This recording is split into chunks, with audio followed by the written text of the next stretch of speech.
خبره ډاکټر ارواښاد ډاکټر محمد اعظم صاحب یو شعر دی چې زمونږ دا لیکوال ملګري یو د دې مایوسۍ نه راوتل پکار دي. مایوسي ښه شی نه دی، پرمختګ پکار دی منزل ته چې په منزل ودرېږي. وایي چې ای وخته ستا د تګ لارې زمونږ دي ستا نه دي. ای وخته ستا د تګ لارې زمونږ دي ستا نه دي، او منزل که زمونږ نه شو مزلونه خو به وي. یو څو شعرونه وایم چې خم میں تمام کو خود خود بلا پیشاتا نشوا، او ساکی اخلاص چې پکې نو تنده میں ماتا نشوا. خم میں تمام کو خود بلا پیشاتا نشوا، ساکی اخلاص چې پکې نو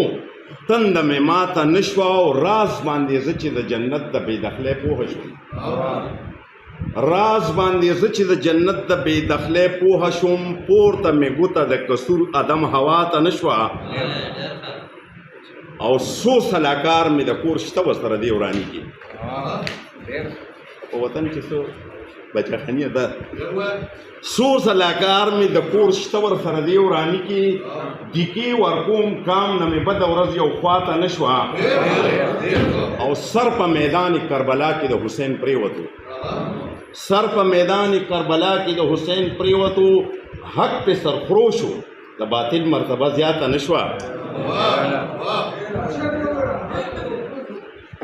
سر په میدان کربلا کې د حسین پریوتو، حق پہ سرخروشو د باطل مرتبه زیاته نشوه. او رحیم پاتې لنګ کې خي ایا عزت سره، رحیم پاتې لنګ کې خي ایا عزت سره، خو چې شمله دی د پښتو ښکته دنیا ته نشوه. رحیمه پاتې لنګ کې خي ایا عزت سره، خو چې شمله دی د پښتو ښکته دنیا ته نشوه. یو غزل به وایم، ما خو چاربي ته راوړې وه، خو هغه خبرې ما ډاکټر صاحب نه مو واورېدې، اسلام صاحب نه مې واورېدې، او دا چاربي ته راغلې ده په 200 کړو باندې. دا کاپي ته ډکه ده ټول یو ماغه ویې مې ځکه نه چې د ملګرو حق په ووامه ډېره لویه. خو هماغه ډاکټر صاحب په دغه کې دی چې سرنامه به ووایم چې پخوا ښکلي وختونه کلبې او ارټونه سړه سپوره په ساک سوکړک ګزران د غریب خان، افسوس ارمان ارمان. دا یې سر دی. خو غزل له به راشو، مرګ هغه لره پیدا دی، مرګ هغه لره پیدا دی چې نه ستا دی نه زما دی، چې هم ستا دی هم زما دی، تل تر تله ژوندی دا دی. زمونږ ورور ناست دی ډېر ښه سکالر، ډېر ښکلی فلسفر.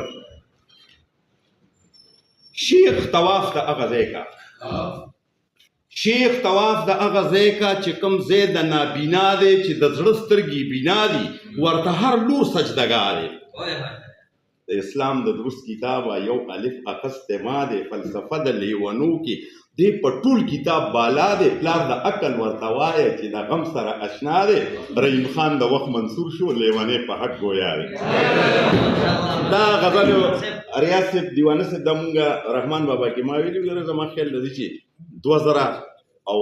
کال خو هغه هلته ریډیو والا اوچت کو، بیا ما واورېدو چې راته دا غزل غږېږي، ما ورته دا خو ما څه ټوکې کړې وي. غزل دی نظر میں د جانان د اننګو نبو سے اخلی، نظر میں د جانان د اننګو نبو سے اخلی،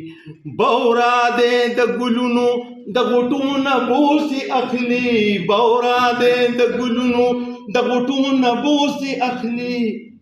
نظر میں د جانان د اننګو نبو سے اخلی.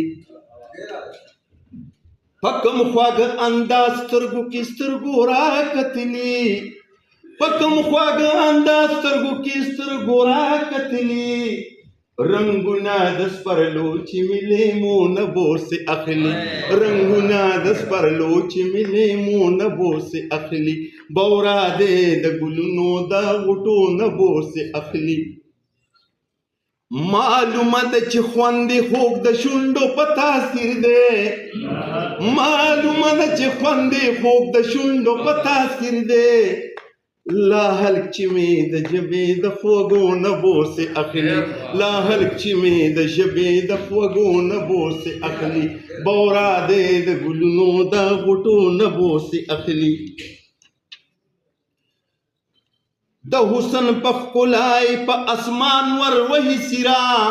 د حسن په ښکلای په اسمان ور وهي سرا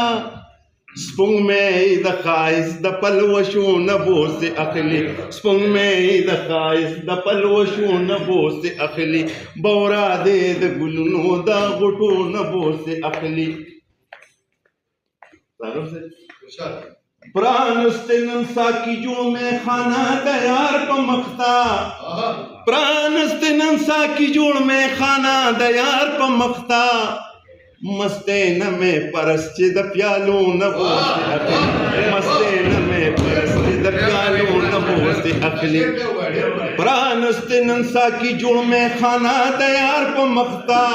پرانستے ننسا کی جوڑ میں خانہ دیار پا مختا مستے نمے پرسچے دا پیالو نبوستے اخلی مستے نمے پرسچے دا پیالو نبوستے اخلی بورا دے دا گلونو دا غٹو نبوستے اخلی پہلے دے پتار دا در سوچلال پا غزل کی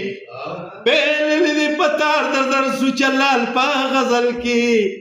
محفل چی دے رہی ماں دا نکتو نبو سے اخلی محفل چی دے رہی ماں دا نکتو نبو سے اخلی بورا دے دا گلنو دا غٹو نبو سے اخلی